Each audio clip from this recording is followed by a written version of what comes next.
second parcel for today. Una yung isa, ito naman. This is my glue.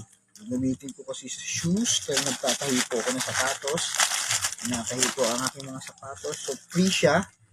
Ayan guys, napakamahal po ng 50 pesos. Ayun, ito, yan. Uy, may free! Yan. So, dinala sa akin, pati pala yan nga guys, parang pinakage na pala lahat. Guys, ito po yung aking order na halo-halo na lahat. So, sabay-sabay na po. Glue, 99 pesos lang po siya lahat. Ang malupit po dyan, ano po siya, free shipping.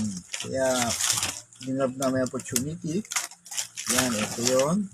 Tatlo nilagay nila yung ball pen and itong